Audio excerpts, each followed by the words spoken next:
Ya, kebaikan. Apa itu baik? Sesuatu yang berguna bagi orang lain, bisa dinikmati dan menyebabkan orang lain itu berbahagia oleh karenanya. Kalau menurut Papi itulah kebaikan. Ya. Tapi kalau kebaikan menurut kita, katakanlah begini, untuk Papi makanan pedas itu enak. Tapi kalau Papi mau bikin suatu kebaikan untuk cucu Papi kasih dia makanan pedas, itu tidak baik untuk dia. Jadi kebaikan itu adalah sesuatu yang berguna, bermanfaat bagi orang lain, yang dia bisa nikmati dan membuat dia berbahagia. Ini pertanyaan yang sering Papi dengar. Papi akan cerita tentang sejarah kehidupan Papi. Papi lahir pada zaman yang sulit. Papi itu dulu lahir tahun 1946 dan sakit-sakitan. Mama juga sakit-sakitan, sehingga orang mengira Papi ini akan mati. Papi punya adik satu yang setahun lebih muda dari Papi, tapi dia yang punya nasib malang. Papi lahir tanpa ASI karena mama sakit keras, tanpa susu formula karena kami berasal dari keluarga yang kurang mampu atau tidak mampu sama sekali. Papi hidup dan dibesarkan dengan air didih nasi, air tajin, ya. Nah, adik Papi yang setahun usianya saat itu, dia setahun lebih muda dari Papi, dan ketika dia berusia setahun di pangkuan mama, dia sakitnya sakit diare. Sakit yang untuk kita sekarang sakit yang biasa-biasa saja begitu. Kita ada sekarang apa yang namanya oralit dan sebagainya itu. Tapi pada saat itu kami tidak punya dana untuk membawa adik ini ke dokter atau membeli obat. Sehingga dalam keadaan sakit perut yang sangat, sekian puluh kali dia diare, itu bikin perutnya sakit. Dia menangis secara naluriah, kita tahulah. Dia sakit perutnya, umur setahun dia belum bisa bicara. Dia cuman, ya kita lihat dari gerakannya, dari cerita mama kemudian hari yang bisa Papi tangkap.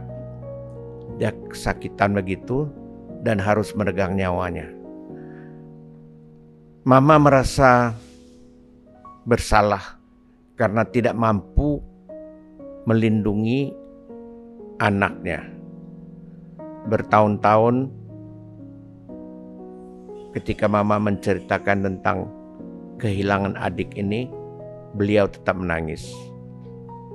Papi merasakan kesedihannya dan Papi membatin, kalau aku besar, aku akan hapus air mata yang mengalir di pipi mama ini dan menggantikannya dengan air mata kebahagiaan. Itulah awal mulanya mengapa Papi ingin menjadi seorang dokter. Dan keinginan ini, hasrat ini tetap hidup di dalam diri Papi. Inilah dua faktor yang Papi miliki, tekad dan nekat.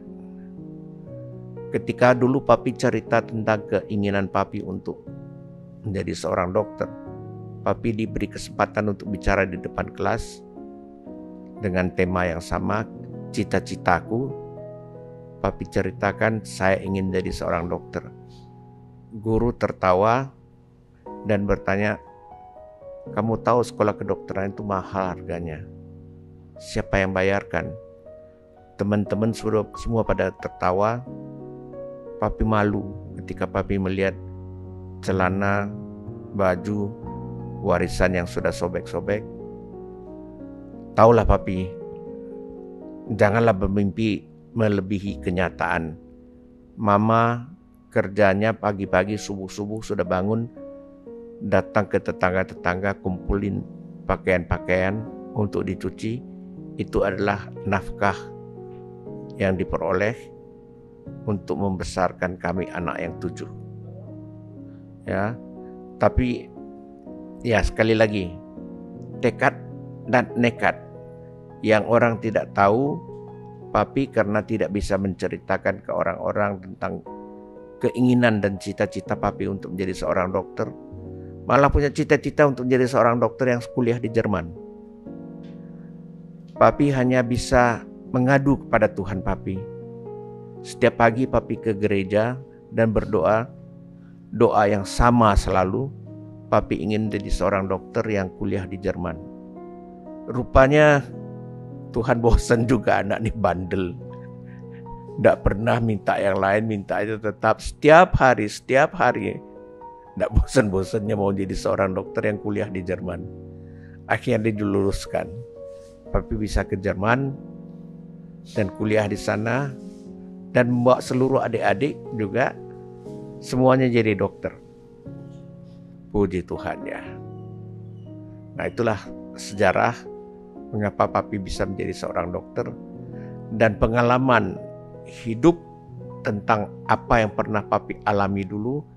Papi ingin agar pengalaman yang sama tidak sampai harus dirasakan oleh mereka-mereka yang lain yang kurang beruntung.